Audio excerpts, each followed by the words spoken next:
Thanks so much for joining us. I'm Corey Chambers. Shirley is off tonight. We're going to have all those stories for you and more in a moment. But first, we have breaking news to bring you out of the Bronx as a violent holiday weekend gets even more violent. Another shooting has sent 3 people, 3 to the hospital. This happened just hours ago at Walton Avenue and East 164th Street.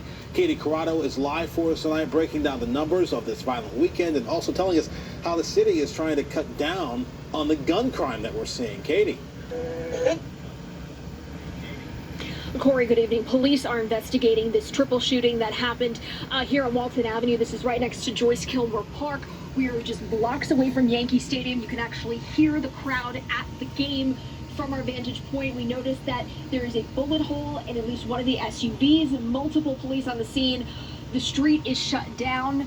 No word on the conditions of the victims or if there have been any suspects arrested just yet, but this is coming on the heels of a violent weekend in the city, multiple shootings, including 3 victims who were children. The pain is raw for the family of Wesley Vasquez. The 15-year-old was shot and killed Saturday night while playing basketball in Riverbank State Park. A family member who did not want to go on camera says they are just trying to cope. Family's devastated, of course.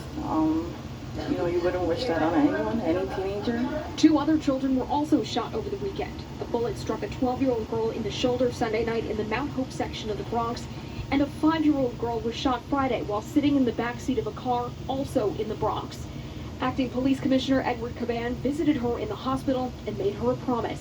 Samaya, Princess.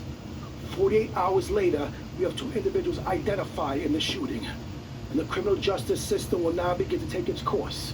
Those 2 suspects have a long criminal past, and police are on the hunt to find them. In total, 9 people were shot citywide over the weekend.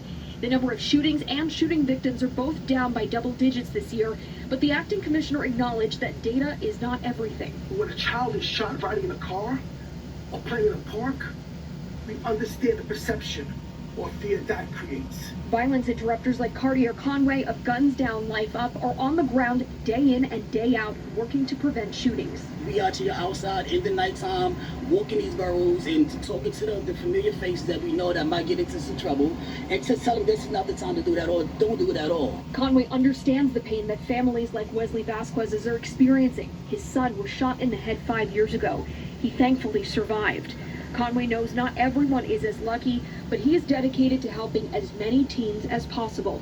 You can't save anyone. That's the world we live in. You cannot save anyone. But the lives that we can change and the lives that we could save, that's what we're going to do. And back out live at the scene here where 3 people have been shot. Police are investigating. This is on Walton Avenue. Again, this comes after these shootings over the weekend. And getting back to that shooting that injured a 5-year-old girl who's now recovering at Montefiore Medical Center, police are searching for those 2 suspects. You saw their mugshots. If you know who they are, police want you to call right away. Crime Stoppers at 1-800-577-TIPS. Reporting live in the concourse section of the Bronx, I'm Katie Corrado, Pix 11 News. All right, Katie, thank you for that.